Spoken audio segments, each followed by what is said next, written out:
Ya, saudara, Anda masih bersama kami di Sapa Lampung hari ini bersama saya Siti Tania dan juga ketiga narasumber saya hari ini.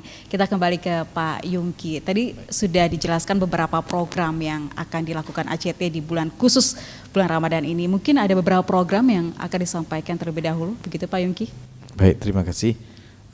Selain kapal Ramadan, di bulan Ramadan ini juga ACT itu mengadakan namanya Road to Sheikh dari Palestina. Okay. Kebetulan kami hadir juga bersama beliau, Syekh dari Palestina. Jadi Syekh Palestina ini kami hadir, ada insya Allah ada 70 titik selama untuk bulan di Ramadan Lampung di Lampung sendiri selama 25 hari. Jadi 75 titik ini waktunya adalah di sholat tarawih, subuh dan zuhur. Itu ada di 4 kota. Jadi tapi memang 70% kami ada di Bandar Lampung. Seperti itu, Bu. Jadi dengan adanya Syekh ini kami lebih artinya lebih menggugah kepada masyarakat. Apa sih yang dirasakan dari saudara-saudara kita di Palestina? Selain memang beliau ini hafiz Quran, itu beliau tahu persis bagaimana kondisi di Palestina. Itu yang coba digugah oleh kami dari ACT. Apa sih yang bisa kita lakukan untuk membantu saudara-saudara kita di Palestina, seperti itu, Bu. Oke, Pak Yuki. Dan kita akan ngobrol nantinya sama Syekh Yahya Al-Najjar dan dibantu dengan Pak Furqan seperti itu ya. Mungkin bisa ditanyakan Pak Furqan, seperti apa sih kondisi atau situasi Palestina sekarang, apalagi masuk ke bulan Ramadan. Apalagi beliau kan tinggal di sana, kemudian besar di sana, setidaknya melihat secara nyata seperti apa kondisinya, begitu. ويسأل عن الأوضاع الحالي في فلسطين والأوضاع الجاري في شهر رمضان وما هي الطقوس الخاصة في فلسطين وأنت من غزة تكون أعلم منا إن شاء الله. السلام عليكم ورحمة الله وبركاته. بسم الله الرحمن الرحيم. الحمد لله رب العالمين والصلاة والسلام على أشرف الأنبياء والمرسلين.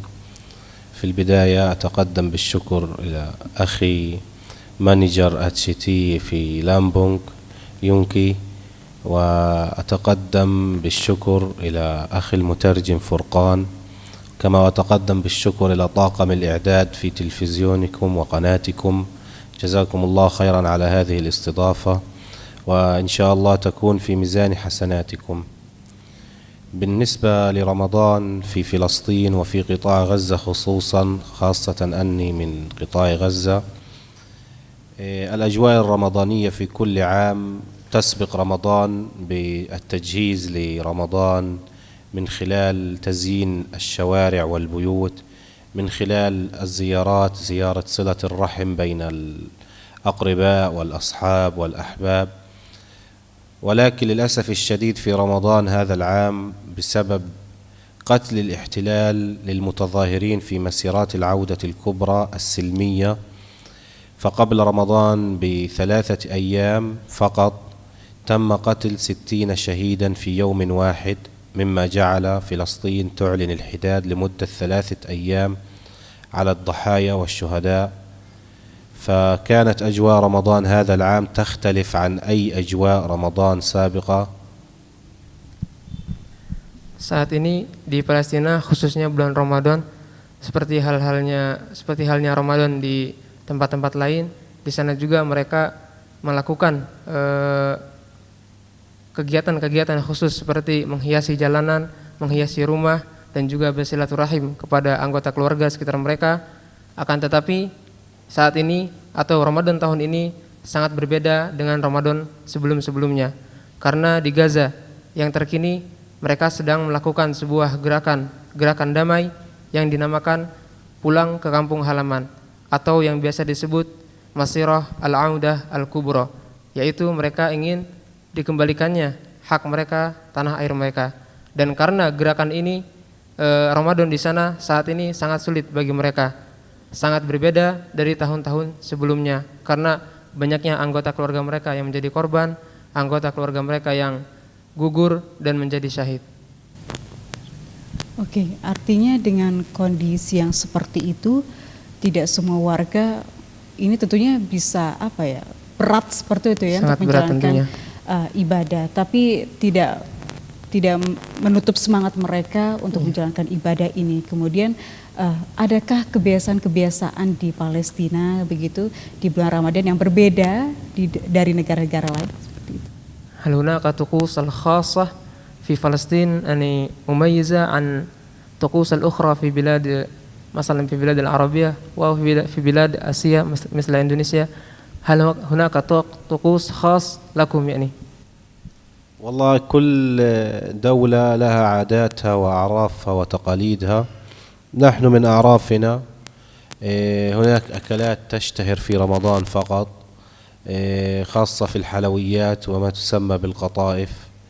هناك المخللات من الجزر والخيار والباذنجان، هذا يتم تجهيزها قبل رمضان ويتم عرضها مع بداية رمضان طوال العام، طوال شهر رمضان. أيضا الأكلات، هناك أكلات تشتهر في رمضان. هناك أكلة يتم عملها في أول يوم رمضان في أغلب البيوت الغزية وتسمى الملوخية.